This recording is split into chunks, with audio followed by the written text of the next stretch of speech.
see if more people join. I know there was some interest from some of the merchants to hear um, about the DSNY portion, so give them a little chance to join. If not, hopefully they're watching it on YouTube and the live stream. Yeah, I was told by a number of people they'd be live streaming, but couldn't participate. Yeah.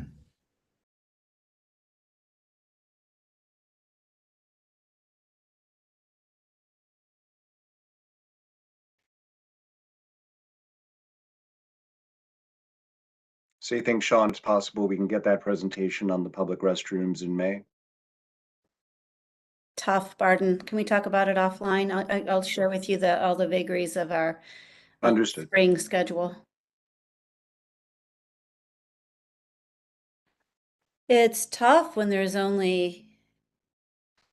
it's 3 months to go, but one has a holiday and the other has our board meeting is usually where we end, and that's the second Monday of June. We'll figure it out.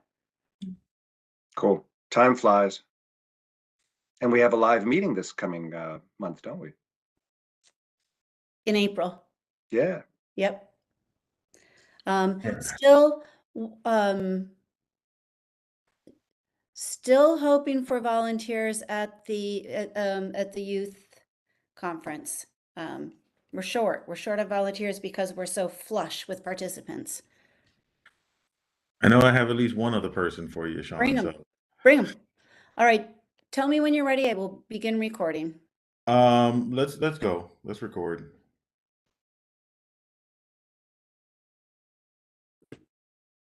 Okay. Good evening, everyone. My name is Dwayne Joseph. I am here with my colleague Barden Prezant. We are the co-chairs of the Brooklyn Community Board 14's Community Environment, Cultural Affairs, and Economic Development Committee. This is the March 28th 2023 meeting of this committee. It's commencing at 6:32. On our agenda tonight is a presentation from the Department of Sanitation with updates around the new what are those? The new regulations around placing refuse outside. And we will have a brief discussion around a topic that was very engaging and robust from our last meeting, um, the efforts from DCWP, the Department of the Consumer and Worker Protection. These acronyms, Ed, from our colleague Ed Sen, who is a fellow board member, but also, I believe, the outreach director of outreach for Brooklyn. I might have screwed up your title there, Ed. Forgive me if you have. Please correct me when the time comes. Folks, let's get started. I'll like to introduce our first guest presenter, Joanne Burns Daly from the Department of Sanitation. Joanne, please feel free to, start your presentation at any point. Great. Can you see it? Yes, we can. Cool. Hi, I'm Joan Burns Daly, Director of Community Affairs for Department of Sanitation.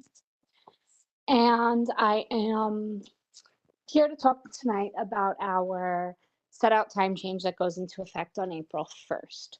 So, New York City's current set out time is the earliest of any major city. And we are excited that this new rule is going to reduce the time that trash is sitting out on the sidewalk. We're also hoping that it's going to make the streets cleaner and reduce rats.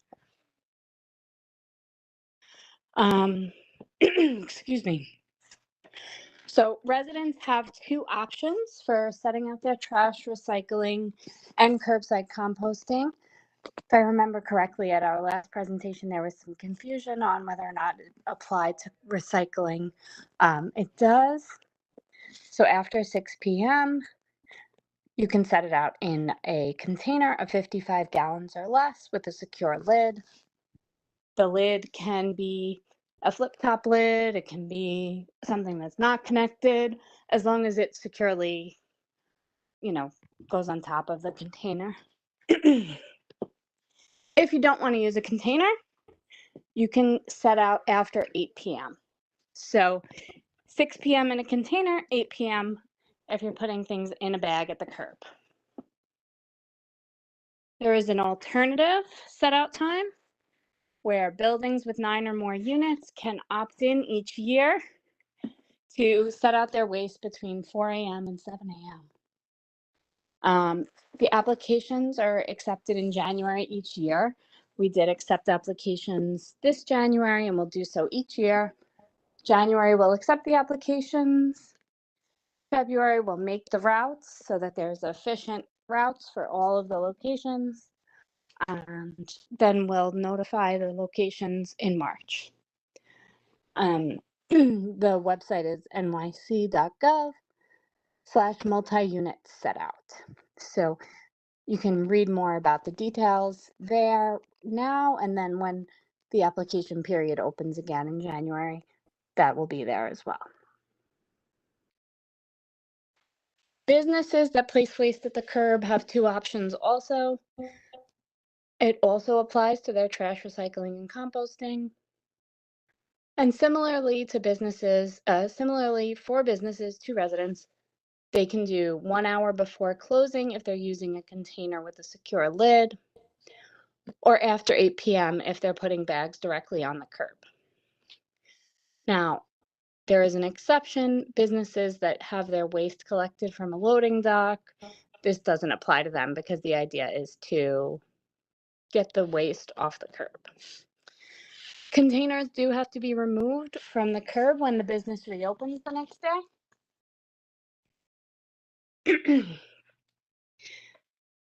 And then we're conducting outreach to residents and businesses.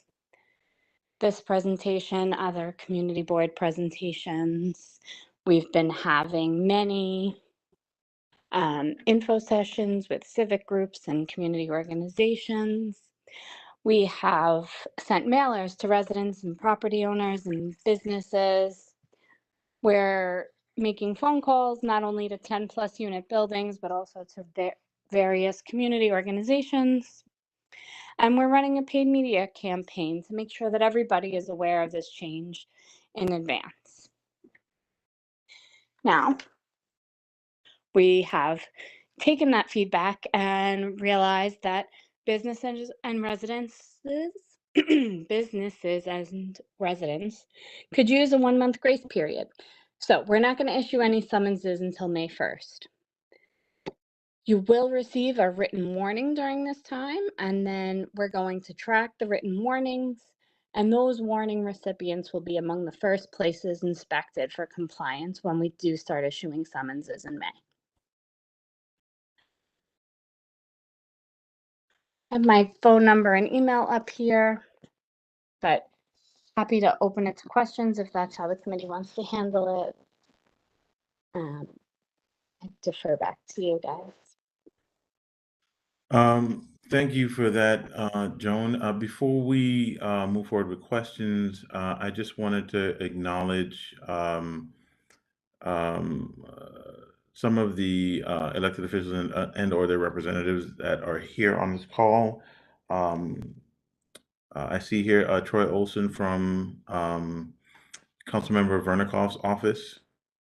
Thank you, Troy. I will give you an opportunity, if you can stick with us, to address this assembly after this presentation before the next presentation begins. So thank you very much for joining, and I appreciate your patience with this. I'm looking at board members. Do any board members have questions for Joan? I see Steve Cohen, you have your hand raised. Thanks, Dwayne. I was just curious if the enforcement is only on the front end, if it's only the when folks are putting out their trash, like if they're putting it out too early, or are you planning on enforcing the back end as well? Like if I guess my better way to phrase it is there going to be any enforcement of the midnight cutoff, or is it basically if you put your trash out after midnight, you just run the risk of sanitation not getting to you? No, I don't want to tell you that there would be no enforcement, but definitely the main thing to be concerned with is that you wouldn't have your trash collected if you set it out after midnight.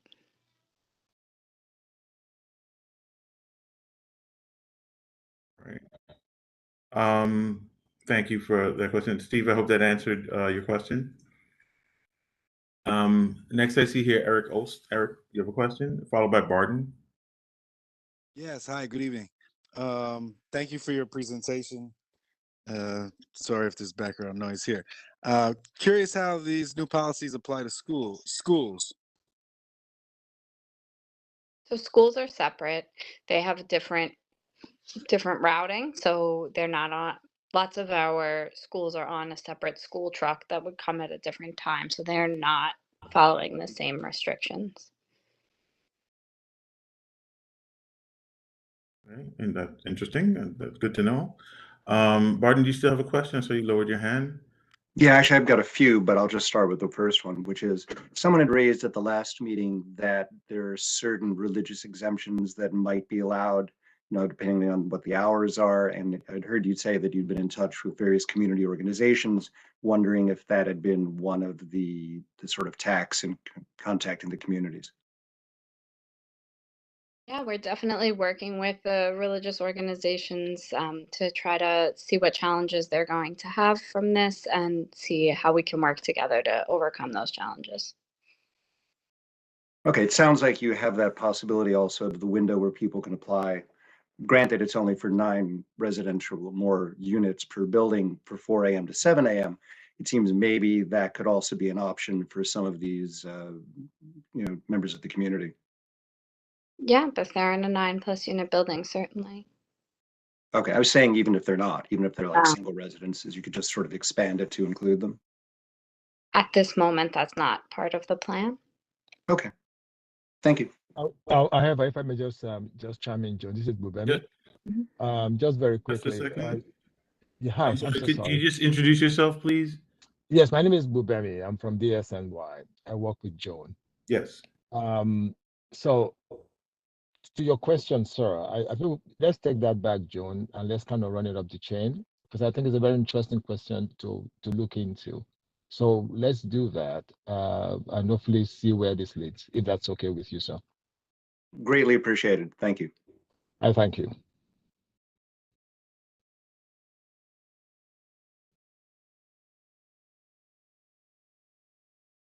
You're muted, Dwayne. Sorry. Barden, you had mentioned 4 a.m. to 7 a.m. I believe you meant 4 p.m. to 7 Well, I p.m. thought I saw that in the presentation, it said there's the option of 4 Is a.m. that to 7 a.m.? a.m. Yep. 4 a.m. to 7 a.m. for multi-unit Okay. buildings that apply in January and are put on one of our routes that would accommodate that different time schedule. Okay, sorry. So excuse me, I That's misread okay. the slide then. We have a question from our chair, Joanne Brown.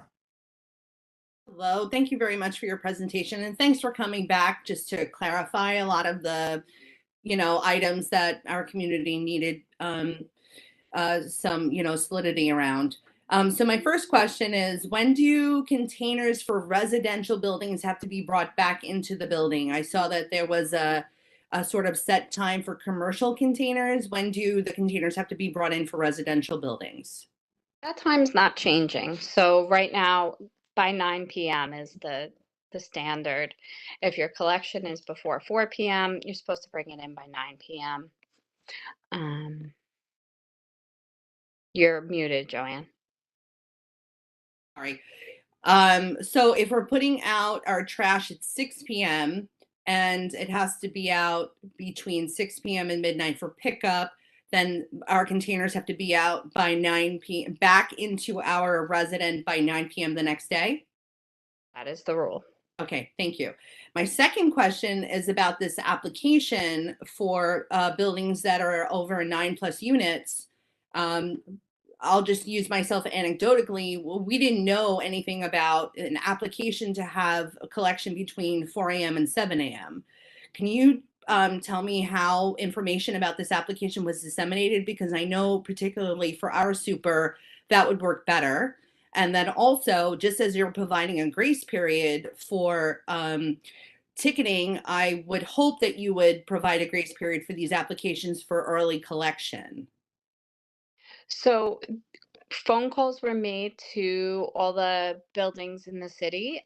We had a big outreach effort to make those phone calls. I can take back the idea of a grace period on the applications as well.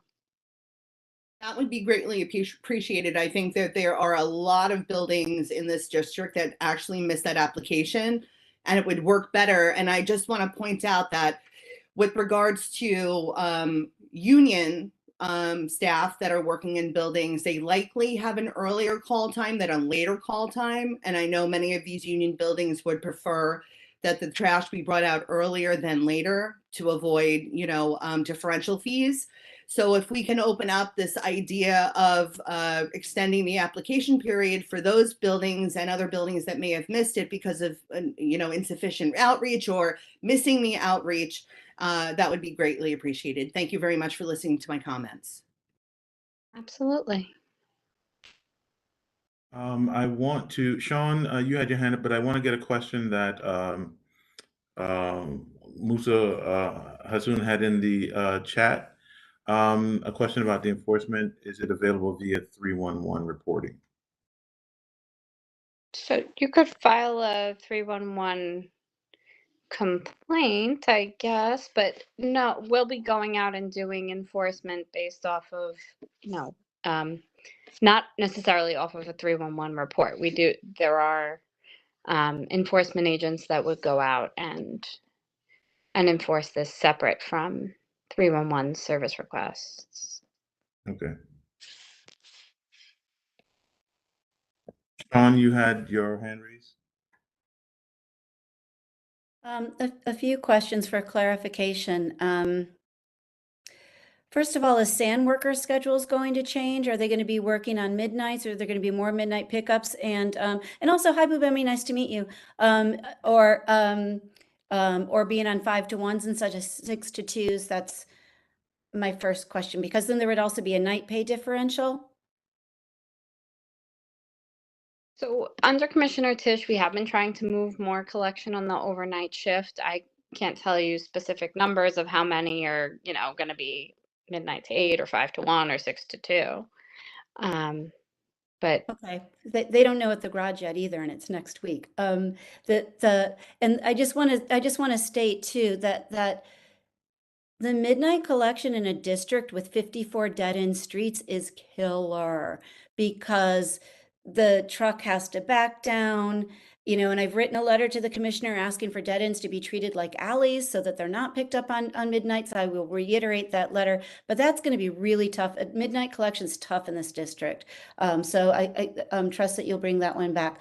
Then also for the, on the blocks where buildings have applied for the 4 to 7 put out time, does that mean they're going to be on a different collection time, such that now we would have 4 trucks going down that block on a recycling day?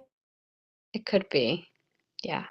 So, okay, so 4 trucks instead of 2. And then for the fines, is this going to be, you mentioned enforcement. Is enforcement going to come from the garages, like BK14 in our case, or is it going to be handled solely by the sanitation enforcement unit? And then I'll be quiet after I get the rest of this question out.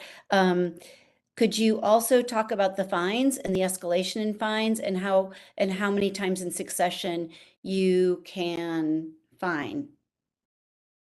Okay, so our enforcement agents, sanitation police, district officers could all give the fines. The idea is that you would get a $50 fine the first time.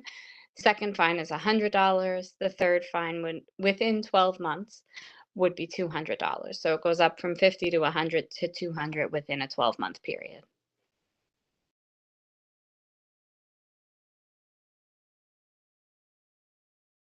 And just to the first part of that question, who would actually be doing the enforcement? Again, is it from the garage or is it from the enforcement team? Both enforcement and the garage can issue these summonses. Sorry, I thought I answered that at the beginning. Well, no, I think it's specifically who is going to be doing, like, while both can do it, do we know, I guess, and Sean, correct me if I'm wrong, for our district, if it would be coming from the garage itself, is there an option for it to be from the garage, or is it just going to be strictly kind of who gets there first? I can talk more about what the strategy is on. I'll get back to you with more information on what the strategy is on who's taking the lead on the enforcement of this. Okay. Yeah, hi, this is Bugami, Sorry. but just suffice to say, Joan, sorry to interrupt you, that most of our officers who are engaged in the enforcement process would most likely come from both the garage and, of course, from our enforcement division specifically. However, to the question that you just asked now, so I think is worth, like Joan said, we're going to get back and see what strategy they may be deploying as we move forward. Because I do believe the last meeting I had kind of talked about this. And so let's just kind of have that kind of cleaned up and then we'll get back to you, okay? That's fine. That would be great. Because I think Sean and also mentioned or made a statement in the chat around the fines and around for those in our community that observe a Sabbath. How does that work? You know, them having to, you know, the Sabbath times run into some of those collection times. So how would that impact them? So it'd be good to have that information. I'm just going to jump in quickly and say that this department is really good with working with the religious community, so I would expect that. But if we could get that articulated, I think that would make a lot of people in our community feel better. I'm sure I can share this. Excuse me. There has been some, you know, some engagement frontally on this particular matter from at least from the city hall level that I'm aware of. So we are hoping that something will come out soon. I'm not so sure where they've gotten, you know, in terms of that, but I do know there's been some series of, you know, discussions happening around this issue. The commissioner is very sensitive to it, and so is the mayor. So we're going to just have to wait for either, you know, both parties agree to how to move forward on that. Okay. But I can guarantee you there's been some serious conversations already happening around that particular issue. Just like Sean said, we've been engaging, you know, definitely. Thank you for that. Florencia, you have your hand raised? Yes, I do. Good evening, everyone. Thanks for the presentation. I just wanted to know, with two different entities doing the enforcement, is there any chance of like double fines? Like, how will that work? Just wanted to know. No, I don't think you would get double fines. I'm not sure what we can't issue the same summons to you from two different parts of our agency for the same thing at the same time. Yeah, okay. That's what I was asking. Thank you. Yeah, no problem. Steve Cohen, you had a question? You had your hand raised?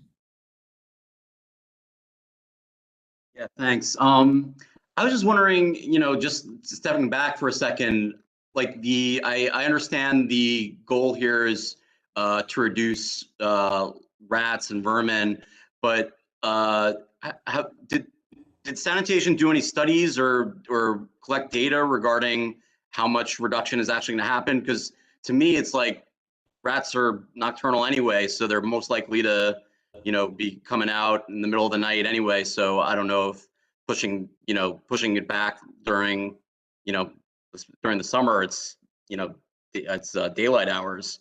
I would imagine there wouldn't be much of a net effect. So I'm just curious what sanitation is looked at that makes them feel confident that this will help reduce the spread of rats in the city. Thank you. Yeah, thank you for that question. I think that the combination of people putting their trash into containers, if they do want to continue with the 6 p.m. set out time, will help towards that, and having a secure lid. And it's not the only thing that the city is doing towards reducing rats, right? So we're also expanding curbside composting in October to all of Brooklyn.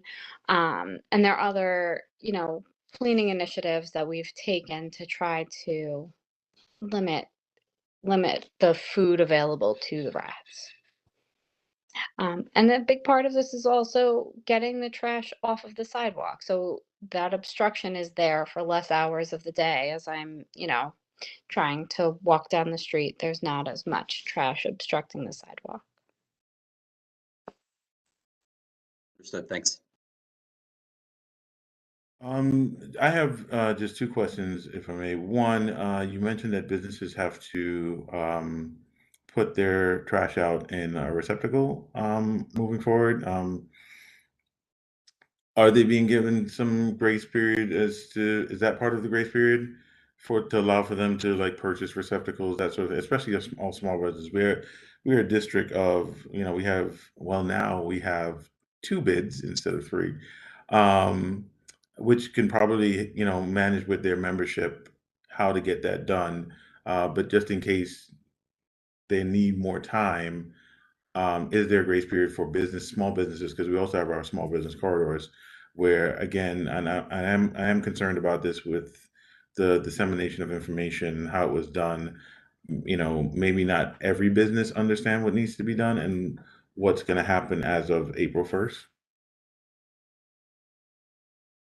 So the businesses don't have to use a container. If they want to set out an hour before their business closes, they need to use a container.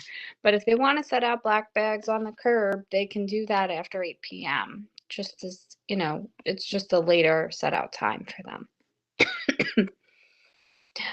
So, So so anything before 4 p.m., they have to have a container. before 8 p.m. Before 8 p.m., they have to have a container. Okay. Thanks for the clarification.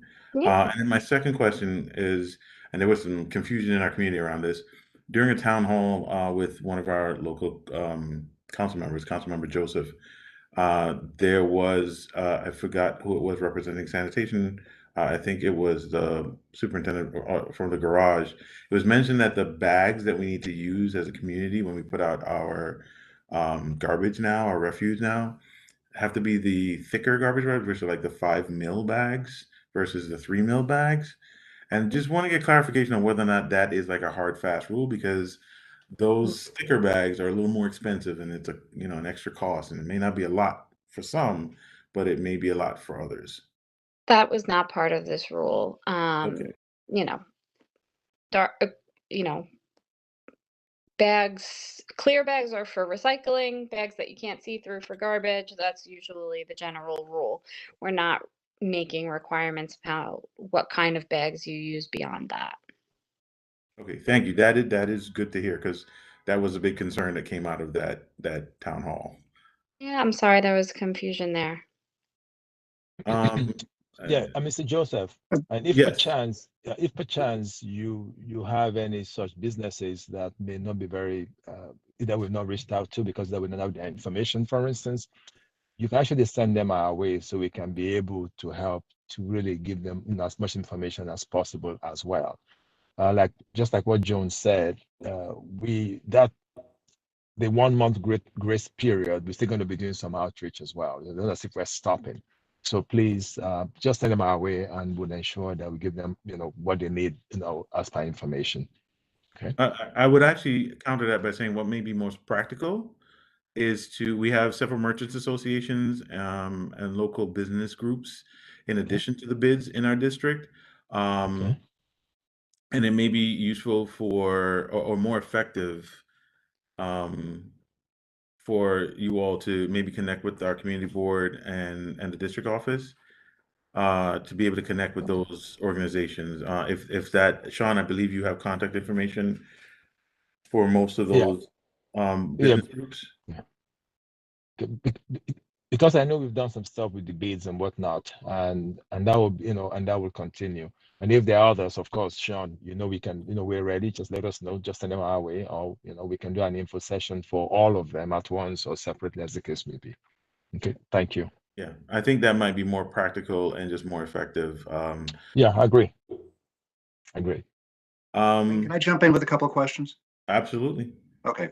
Back to the bag issue. You seem to be implying that the bags for garbage only have to be opaque and maybe not necessarily black. Do they have to be black and opaque or just opaque?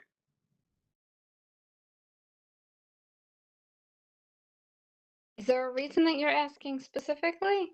Yes, because, okay, it's just me. I shop at Costco, and the typical size, like 13-gallon or whatever bag for a kitchen container is white. It's the only color you can get it in. So I just want to be sure that if people are putting those out, that's going to be okay, because otherwise they're going to have to take that white bag and then put that into a black bag, which seems insanely wasteful. Agreed. I'm almost positive that the rule says the bags have to be opaque and not specifically black. Okay, almost positive. I There'd be will the get difference back between to you that if there's and a if that's not. $50 ticket. So that'd be Yeah. great if you could firm that up. One other question, again, I'm being the bag policy wonk here. Do you have to put a bag inside the container when you put trash out, prior to 8, or you can just throw whatever bags you've got into the container? Oh, that's a good question. Not sure that I've heard that question before. If you're putting smaller I mean, the bags, difference is the fellows can actually pick up a bag, tie it, and pull it out rather than having to pick up the entire container and lug it and toss it in or something. I don't know. Just yep, I again, see what you're saying. I will get back to you on that one. thank you. I don't think that there's a requirement about the size of the bag in the container. Any additional clarification would be greatly appreciated. Thank you. I'll get back to you with that for sure. And Sean, I will let your comment or question be the closeout for this section of the meeting. Okay, I can Right ahead. actually, I believe I can answer Barden's question from my interactions with the sand workers in the garage. Yes, opaque bags, they don't really care what color they are, and you can have multiple bags in one container. Technically, they are supposed to lift the container and pour it into the truck and then set it back down. So whether there's one bag that they're pouring out or multiple bags, that shouldn't make the difference. The comment I wanted to make, the question I have is what the rules might be for food pantries. We have several in the district, and BK14 does an amazing task of helping them out, sort of like just in addition to everything else they do on the regular, but there will be impacts on food pantries with these new rules if they apply. And then just to express my concerns about unintended consequences is I'm concerned about corner baskets abuse going on the rise, and I'm concerned about the private costs that buildings might incur if they have to hire, people who work nights. And some of our buildings, it takes them 3-4 hours to put out all of the trash. So that someday may result in the fairly near future in higher HOA fees for residents in this district, and then plus the extra cost to the city on the nighttime differential. So if we could, just kind of figure out if DSNY is sussing out a cost benefit analysis, that would be helpful. And then food pantries is my question. Thanks. So if there are specific food pantry issues, maybe we can address them on an individual basis, but the rules are across the board. So it's not like there's a carve out for a food pantry specifically. But I'm happy to take that back and see if there's something that we can do. You're welcome. All right. Thank you so much. Dwayne, I did have a comment not related to this, but I understand that DSNY will be taking over street vending as of April 1st as well. Is there anything that you can share with the community board with this transfer from DCWP to DSNY since you're here? Sure. It's pretty high level at this moment. You know, we're taking over vending enforcement for just some subset of what DCWP was doing. And, you know, Department of Sanitation has experience in keeping the streets and unobstructed. So this is really something we're working together to finalize the details on, and you know, we can come back to another committee meeting in the future with some more information as it's all fleshed out. Yeah, I think that would be best. Thanks for highlighting that, Ed. If you can, you know, as you mentioned, it is high level right now. So once you have a bit more detail, maybe I'm sure you'll be contacting community boards to update them. And if there's an opportunity for presentation in the near future, I'm sure Sean will do her best to try and get that on one of the committee or the appropriate committee's calendar if when available. Yeah, we trust. Sean will get us. Sorry, So- thank you. Ubemi and Joan, thank you very much for your time this evening. We appreciate it. You know, these were big concerns for not only our commercial residents, but our actual living residents in the community. And you know, I think there was just some confusion coming out of that town hall discussion, and also just the overall communication from sanitation. As Joanne mentioned, there was some challenges. It seems to be some challenges around the dissemination of the information. So you know, we welcome you guys to come back at some point. Just once you have a little bit more information about some of the questions we asked that were unclear, if you can get that information to Sean, we greatly appreciate it. I see a hand up, but Danny, would you mind for your question? You can either drop it in the comments or forward it to the board. Wait, could we just give Danny a little You want- leeway? Sure, if Since folks he's are okay with that, representing- I'm okay with it. I Danny? appreciate that. Thank you. Thank Good you. to see you, by the way, Danny. It's been a while. Can you hear me? Yes, we can hear you. Okay. It's a question about some of the nonprofits, and I'm glad you brought that up about the pantry, Sean. We actually have two of them. But we have a number of sites that are storefronts. The staff is usually gone between 4 and 5. There's no one around to put out the garbage at 6 or 8, basically, to be honest. The other thing is, since we try to work with the people who need the most help, some of those locations are in places where if we put out the bin and once sanitation takes the garbage, that bin may not be there tomorrow.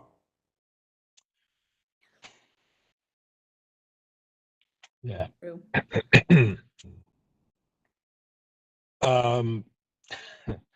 This is a tough one, to be quite honest, and to be really quite frank. Like on my street, for instance, it happens. You know, it's unfortunate. There are some folks. There seems to be this. I don't use the word obsession with empty garbage cans. That's what people seem to have. For whatever the reasons may be, you know, you change your garbage can to the fence around your house. It's a tough one, to be quite Right, and honest. we don't want to do that Yeah. because these are offices, so. Yes, exactly. No, of course, and I do believe I'm not so sure how to answer that question because I'm dealing with that in my own house, so I can imagine businesses, you know, as well. But look, we just have to keep, trying to figure out a way around it, right? To see what we can do. Now, not everybody has to, like Joan said earlier, given the time issue that affects the set out time that we're now talking about, folks already gone between 4 and 5. How do you get your garbage out, to meet that particular time slot without being summoned? That is a question that we have to continue to grapple with and try to figure out a way around, if you get the point I'm making. even though there's no carve out for anything right now, there's nothing that says something can happen, who knows, right? But I think it's worth us taking it back and continuing to look at it and say, okay, what can we do or what can we not do? Will it defeat the purpose for which we're trying to do this? And if the argument is, to do something a bit differently, then I'm sure the commissioner and the mayor will not have a problem, if that were to be the case. But right now, we're going to continue and pursue this policy as is, understanding that there are concerns and we have to be mindful of those concerns. Thank you. Thank you, sir. Thank you, gentlemen, and thank you for responding to that. I would just add to that. I know it's a difficult thing, but try as best as you can to label your trash cans. Hopefully, good neighbors will see them and want to return them. Yeah, I know. I'm sorry. I'm not laughing at, but it's just a very painful No, I mean, thing for listen, all we of all us. understand it. It as grown-ups, Hard. as grown-ups and adults that walk the earth, like, why would someone want to take an empty trash can? Okay. People do things for different reasons, so we just hope Yeah, that we can lessen that impact. That I hear impact. you. I hear you, sir. Thank you. Okay, I wanted to, before I hand the baton over to Barton for the latter portion of this meeting, I wanted to give our representative from Councilmember Vernikoff's office, Troy, if you'd like to address the assembly, maybe bring greetings from the member. Yeah, sorry I'm caring for my son here a little bit back and forth, so a little hectic. How dare you be a good father? Yeah. Outrageous. I wanted to be on this one because of the discussion of the sanitation rules that are being rolled out. We did write a letter, I think back at the tail end of last year, right around New Year's, regarding some concerns we had. While in support of the overall goal of the new sanitation rules, some concerns about those who honor the Sabbath on Friday at sundown. And as so we wrote that letter, and we did receive a response in February, and we're still, well, as a matter of what we specifically asked for, that it doesn't look like that will be honored. There's still some room to work, and we'll see where that goes. But I also have been listening to some constituent complaints since then, with concerns about the new trash rules, especially with some of the older members of the population, and some concerns with the rollout. So I just wanted to mention that, and that our office is ready to help with this and in any other matter, any way that we can. Councilwoman Vernikoff sends her best regards, and happy holidays to everybody. And then I'd also like to, if I haven't said it at the community board meeting proper, we have moved district offices from 2401 Avenue U to 1711 Gravesend Neck Road. That's floor 1. Everything else is the same. Yeah, lots of space, over 2,000 square feet, will be great for hosting community meetings. I think that's all. Any questions? I don't see any raised hands at the moment. Other than Steve, you have your hand up. I don't know if that's from before. Okay, thank you. I will say this, Troy. Thank you again for speaking on behalf of the council member. Saw pictures online of the new office. Looks great. Looks fancy. Looks nice. The one thing I think our board right now can use the council members' help with is that and forgive me for plugging this, our youth conference is coming up in a week. So any assistance that the office can offer in getting the word out to parents and young people, we'd appreciate it. We've received the flyer for that, correct? Because I believe I remember seeing it in an email. Okay. All right. Yeah. So A few times. Yep. anything you can do to help promote that, we appreciate it. With that, I am going to hand the baton over to my co-chair, Barton Prasant.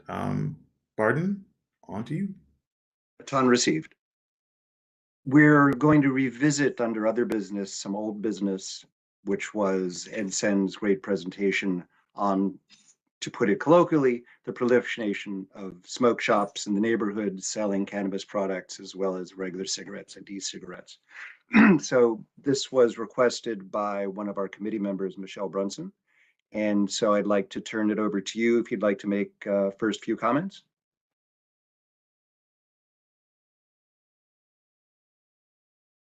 Michelle, are you there? Might be muted.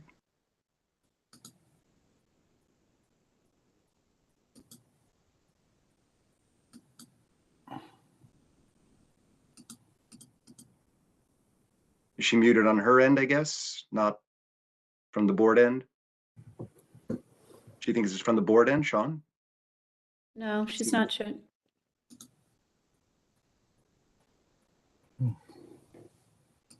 She's not muted. Her audio. I got you. All right, then I'll go to two other things in the hopes that she'll be able to connect back in. Pardon me for jumping in, but with Yeah. the in case do the co-chairs want to excuse DSNY if they want to go, but welcome them if they prefer to stay? That Forgive me for that. That make perfect sense. Thank you very much. Thank you, guys. And please, feel free to reach out as always, Sean. And I'm sure we'll be talking soon. Yeah, I'll follow And up good with you luck on with some of the meeting. things that came up. Thank you. So if you want to Yes, stay, please. don't forget how many cigarette butts that have to be cleaned up off the streets. Oh, well, that's always nice to know. Thanks again for coming. Greatly appreciated. Okay. Thank you, guys. Thank you for having Have a us. good evening. Okay. Bye-bye. Then while Michelle's trying to reconnect perchance, we have two resources here. The first is Ed, who's currently available, graciously volunteered to join us again. So if any other of the committee members in particular have questions, follow up, then they should feel free to ask him, right now. So if anyone, or after committee members, then the interested public, like Lauren or anyone else who's here. Horizon, you have a question? Go ahead. I wanted to find out if the enforcement is still being, I guess, forwarded to the sheriff's department, because I read that they were questioning why they were being asked to go and enforce the cannabis part of these shops, because it's not in their rules or whatever. They do target illegal like cigarettes and like liquor, but it's not written down cannabis. So are they still going to be the ones that reach out for this, or like what happens?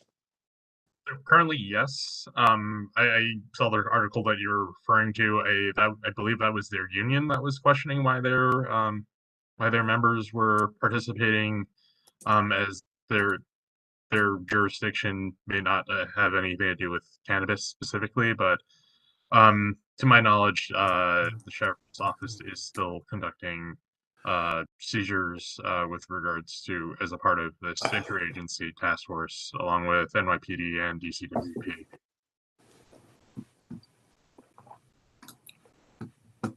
That answer your question, Corazon? I guess it did, but I was just thinking like they're just popping up like crazy though. And like up the block, there was a buffet that was there, and now it's another Fiend City, and there's like 5 Fiend Cities going up Flatbush. So I'm just wondering what other ways,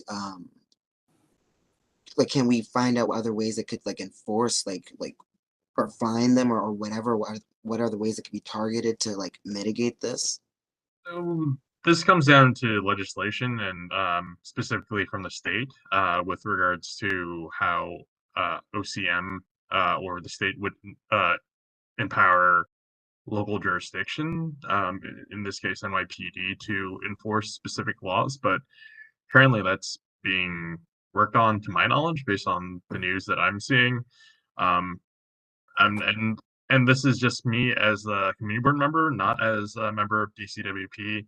I mean, personally, I've had my own issues with the proliferation of these smoke shops, and not that I would advise anyone to super glue anyone's, locks, to prevent these stores from, opening up shop. But hey, people can, decide for themselves. I mean, it is frustrating.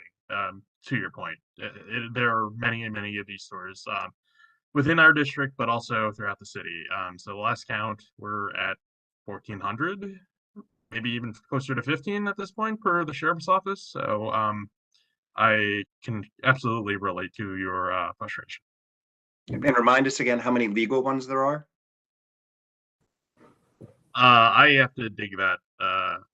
It's like, Per OCM, no, there's only 3 that in operation, and it's in the West Village. So yes, and there there are are only 3 1,500. legal like cannabis shops. With regards to tobacco, there are a little bit more, but there's still plenty of unlicensed ones. Remarkable. Sean, I believe you have your hand up. Hey, Dave. How you doing? I would just encourage anybody in the community who has a concern to bring it to the board's attention with the address of the establishment name as well. The mayor's office has asked us to forward those addresses to them, and then they're collecting them for the sheriff's office, but I've also been copying the sheriff's office. I'm not going to provide false hope that if you report it to us, swift action will be taken, but it certainly does help us try to assess the number of unlicensed shops in the district, because the only way we can do that right now is by process of elimination. We have the list of the ones that have licenses, and then we get called about an address. We can look it up and also assure you that it does have a license if indeed it does. And then also just want to ask, everybody on this call and who's talking about this issue to be mindful of the distinction about the tobacco and e-cigarette licenses, which are issued by DCWP and are city-based licenses, and then the Office of Cannabis Management licenses that will be issued in due time for the sale of cannabis products. And we are going to have OCM come to us, I think in May. So stay tuned for the date on that. But there are 2 different licenses, and one of the concerns is whether the city and state will work together seamlessly. Thanks. And also, Sean, do you recommend people contact 311 as well as the board office, or? No. No. I mean, you can, Okay. but I think I think that there won't be any follow-up, and if you contact the board office, we can follow up, and I mean, far be it for me to ever tell anybody to not call 311, but definitely do what you want with 311. Let our office know, please. I would just second what Sean is saying, and I think I lifted the curtain behind 311. So as it relates to cannabis, 311 won't do anything. It won't even forward it to DCWP. So if it's related to sale to minor of cigarettes or e-cigarettes, that's DCWP's wheelhouse, and we will take action with regards. But addresses and names of businesses would be helpful, and specific charges as to what was observed would definitely be helpful. Dwayne, go ahead. Just around that, Ed. So one of the challenges we have in the district that they're popping up as smoke shops and they're selling tobacco products, and we're not clear on if they're licensed or not licensed. In most cases, I mean, at least for the unknowing eye, for those of us that had the opportunity to learn from your last presentation what to look for to see if somebody is licensed. When we do see that they're unlicensed and selling tobacco, but they may be also selling cannabis products, we should be reporting them to 311. Is that the better way to go about it? Because, in most cases, they have more tobacco products on the shelves and they're just selling like the cannabis products separately or as edibles or things of that nature. So, like, is it worthwhile reporting it to 311 so that it goes to DCWP? Because I know right now, from a state standpoint, from what I'm understanding, the enforcement from the state side is very difficult at this point. And I'm wondering where, like, as a resident, what the better option is for me. So this is why we have the task force. So when we do conduct inspections, whether it's from 311 complaints, when our inspectors do see the sale of cannabinoid products, be it THC or marijuana, they will notify OCM and share that information with them. And this will be also shared with the sheriff's office. However, OCM is also taking complaints through their email address, and that would be at complaints@ocm.ny.gov. So as many avenues as possible, but generally speaking, 311 should just be used for tobacco-related complaints. I don't see any other hands. Michelle, have you had a chance to maybe get the audio working? Oops. Still no good? Okay. Joanne, will you raise your hand? I did. I just wanted to circle back to Michelle and because she had some thoughts about, an overall board action, and I wanted to make sure she was heard. So if she's unable to communicate on this meeting, then absolutely please reach out to the board office so we can facilitate some ideas on how to unify the board against, with regards to community concerns. Thank you. Actually, along those lines, I was going to let everyone speak first, but Sean shared with us her January testimony before the City Council Committee.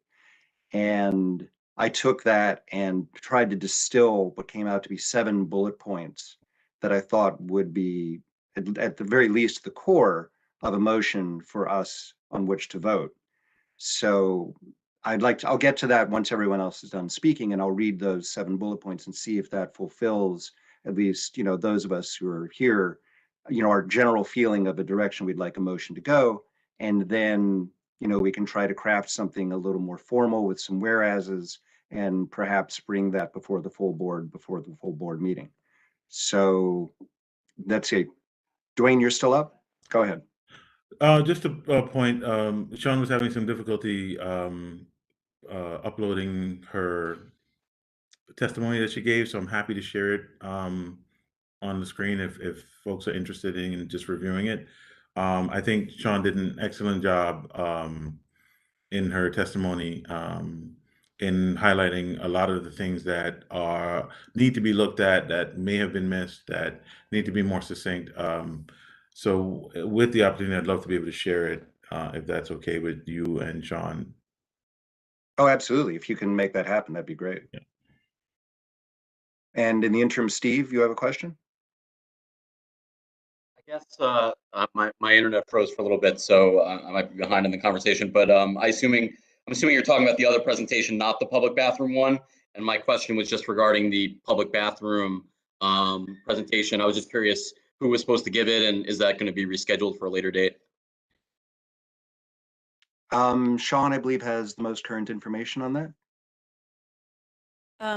I'll put the, I can't remember the name of the, I'll look at the old agenda that went out because it had the name on it before we removed it in the reminder today. There was an emergency and she couldn't present, but sent the presentation to actually Melissa Minnick, who shared it with me today. So I haven't even looked at it. I just cut and pasted the link in the chat. So I haven't looked at it, but yeah, we'll do our best to reschedule that one.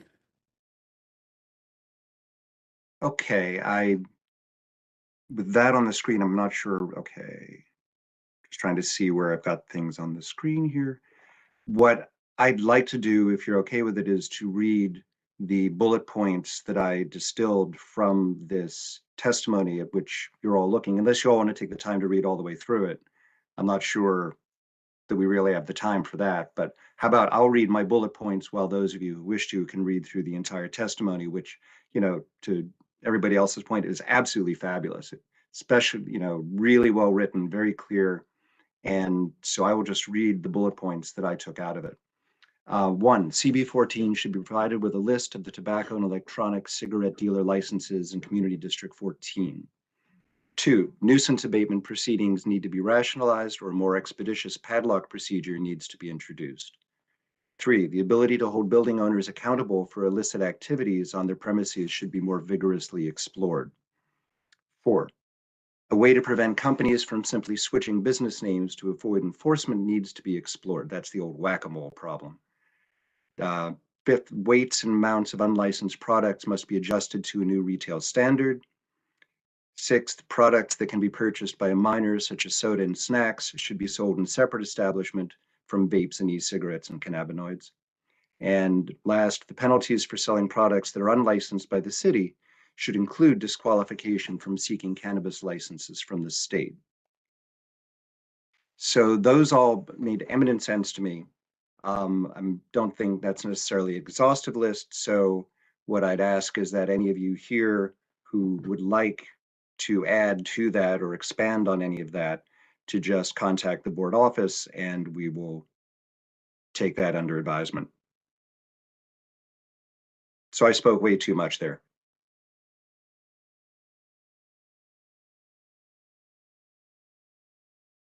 So I guess my first question is did anybody see anything glaringly missing in that list that I put together on the basis of Sean's testimony? I'm comforted, okay. Joanne, you have your hand up? Yes, thank you. So I don't see anything glaringly missing. What I would suggest is send the 7 bullet points to us and we will put them in a nice tight resolution format. And then we will send them out to the board so they can review it in written form. And we'll have, hopefully have them available in written content at the meeting so it can be reviewed. And then we can make adjustments at the meeting and then decide or table the resolution for further exploration or additions. So that would be my recommendation in terms of procedure. That all sounds perfect to me. Any other questions, comments?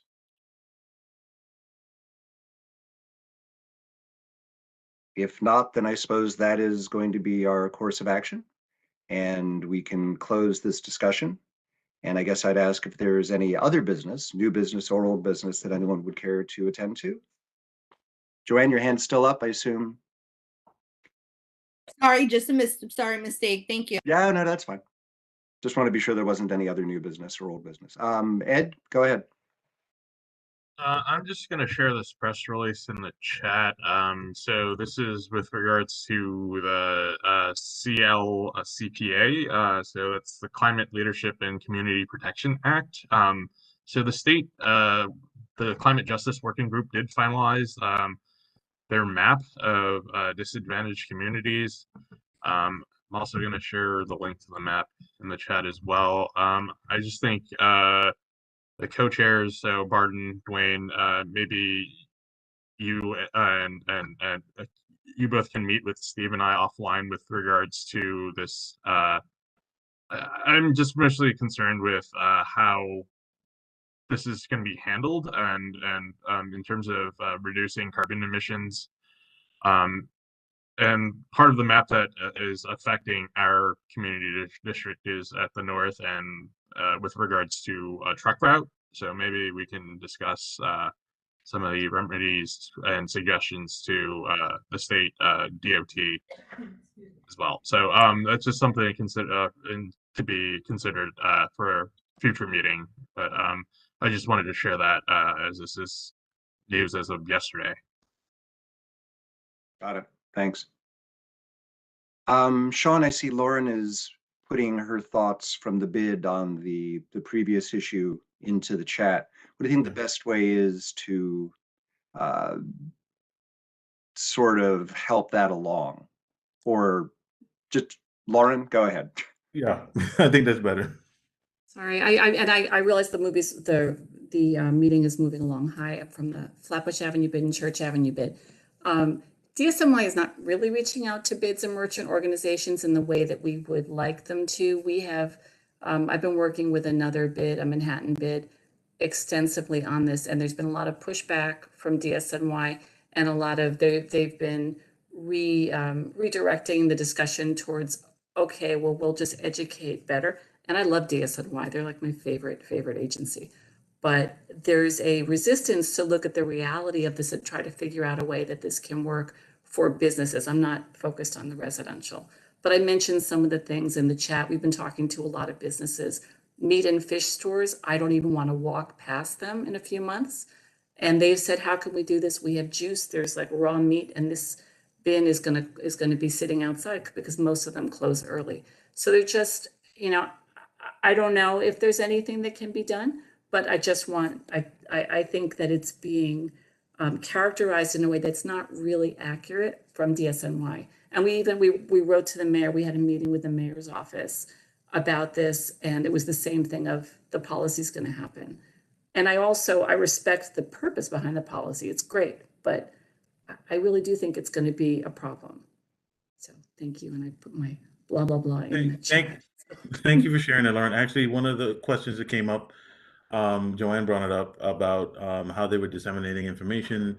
And, I've heard from some of the merchants the same concerns that you are bringing here to light. So we did ask for them to make a special effort to reach out to not only our bids, but our merchants associations. They said they would be willing to do presentations for our business operators. So maybe we can get them to do something for the bid, and hopefully they will.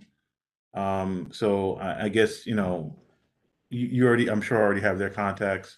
We've met with them, and they've offered repeatedly, but I think there are many situations where education will be the important thing. I think this particular rule, education isn't going to fix the logistical problem of tiny stores that just don't have, it's the bins and it's the whole inflexibility. One thing that we mentioned, we wrote the mayor, and one thing that we mentioned as a possibility is how about no one can put out bags until an hour before closing. So if you close at 5, you put it out an hour before. That's still going to push it later. But there was no movement on anything that we had proposed. So, That's thanks. interesting. I really Thank you for that perspective. At least we have a at least both sides of the coin at this point, or at least perspective from both sides.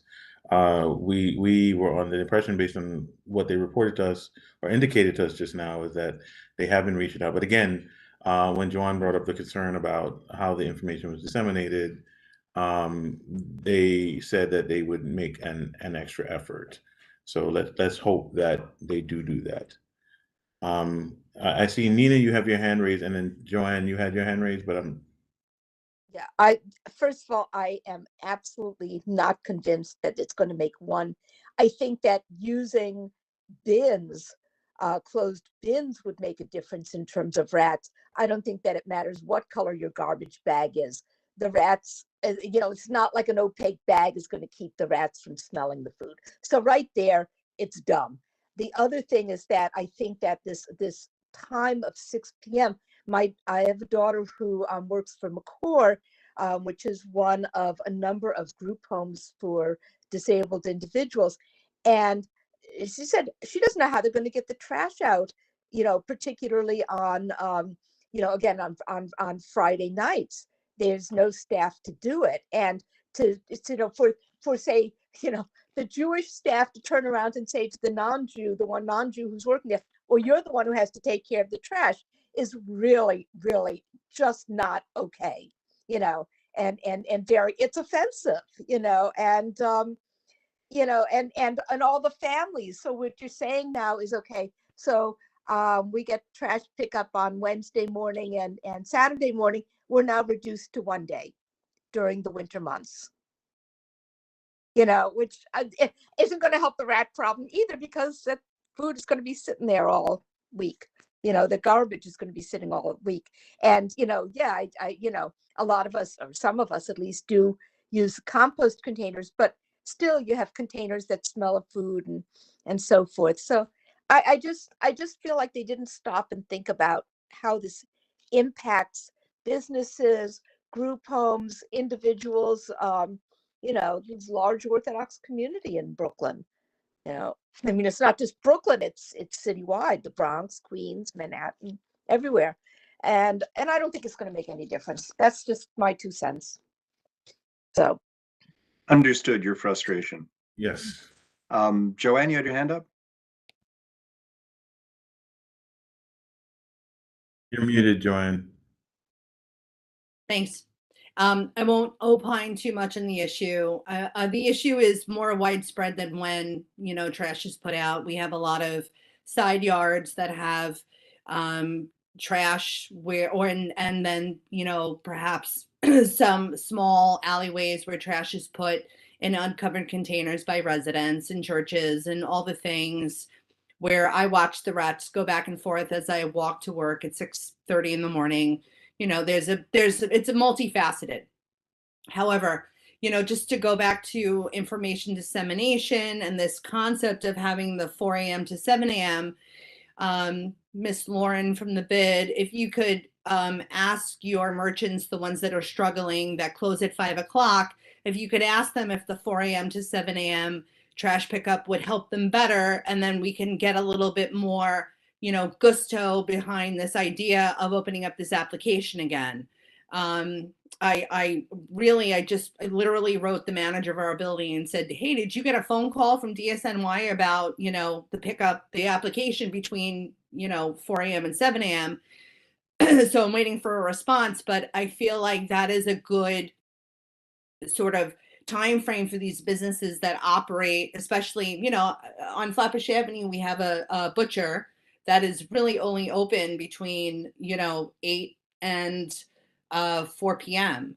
and that's their hours. And I could see that being, a solution for them. So I just want to sort of cover our bases here about this application and see how we can use this a little bit more for the cohort that this rule change doesn't apply to. Thank you. Thanks. Sean or Nina, your hand is still up. Is that intentional? I'll assume not and go to Sean. I just think we should maybe try to capture all of these statements in a letter to the commissioner so it's documented beyond the meeting. I found the answer about the potential for 4 trucks on a block, sort of unsatisfactory. And the not knowing if we're going to be switching to more midnight collections in a district that went, and let me rephrase, that expressed some dissatisfaction with that when it happened over the summer, and especially again on the dead ends. They back up, they beep, and they idle because they're just sitting there while they go in from all angles. So it's just a bad plan for this district in particular. And then yes, plus everything else, right? And also back to Sean in that she just posted in the chat that she will be posting on the website the original presentation we were supposed to have had from Julie Cho on Public Bathroom Task Force. So that will be available for us to read, and hopefully she or someone else will be available later in the spring to come and actually answer questions. So that said, any other questions or other business? Looks quiet on the Western Front. I just have I one. will say then. Hold on, Barton. I just have one Oh. thing because I always Say have what? to do it. Our youth conference is coming up next Monday. We need more volunteers. So if you can volunteer, the district office sent out an email with a link on how to sign up to volunteer. Please, if you can, please volunteer. Also, keep spreading the word. We want to get these kids out here. We want these, you guys think about it this way. We have, and Lauren, I hope you can do this, express to your bid members to sign up to be a work site to host 1 or 2, maybe 3 or more kids for the summer. We've got well over 1,000 businesses within this district. I know that for a fact. And if each business hosts 1 or 2 kids, we're talking about 2 kids doing something, 2,000 kids doing something positive for, most of the summer, and earning money that might help them with college, with just buying stuff so they don't have to ask their parents for the $600 to buy the new Yeezys or whatever the new sneakers. I'm gonna sound like an old man in this video online, but I am an old man now. I got gray in the beard. I can say that. You know, pumping fist. But yes, please, if you guys, I encourage you to, if you don't have the link, please reach out to the district office they can get you the link or get you signed up. Sean. Yes, all of that. I do want to report that we have 488 pre-registered youth coming to the event. We have now 60 organizations. There's going to have to be some table sharing. That is all good and fine. But the volunteer list is not long and it's starting to get worrisome. So go ahead and keep promoting the event because, you know, the more youth we reach, the better. But please come and help us then manage that crowd. We also didn't get as many people as I thought we were getting from the Brooklyn Chamber for the mock interview. So come and mockedly interview participants. It's going to be a great event, but we need the support. Melissa, you have your hand up too. Thank you. Yeah, so I heard from Julie, who was scheduled to give us a presentation on public bathrooms, and she did want to express that she's very, very sorry she couldn't be here. She actually got called to chair her own community board meeting. So business. But she also wanted to share, in addition to the presentation, which as said that will be posted tomorrow. It's a long one, it's 30 slides, so we can definitely use her help getting through them all and making sense of it all. We've had longer. Well, understood. But she also did want to share that if any of us, anyone here is interested in joining the public bathroom working group, could not be a catchier name, that email list, to please let her know. I'll drop her information in the chat.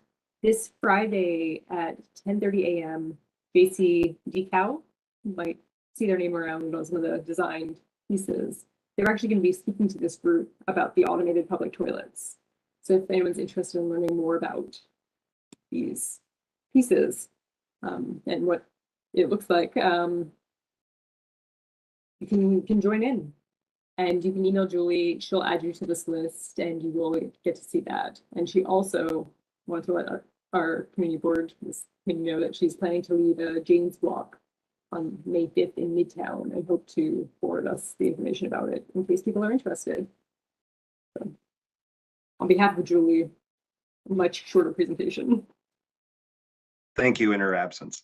Thank you for that. And I think Sean had said that she was hugely apologetic, even, you know, just privately between she and I, so she and me. So yeah, it's definitely real. And on that note, are there any other questions or comments or issues? Not even Dwayne? All right. Oh, I'm, you know, as long as I get the youth conference stuff out and attending all of our meetings in April, check your calendars, mark it, all that stuff. That's it. I knew he wanted the last word. And on that, at 7:50, I'll take a motion to adjourn. And a second. Second. And I'll assume no one will object. I second. Thank you. Without objection, therefore, we will adjourn and we'll see you all at the full board meeting. Take care. Thanks, everybody. And at the youth conference. Youth conference, woohoo! Youth conference. I Get those tried. kids I caught jobs. myself. I caught myself. Night, everybody. Good night. Good night. Good night.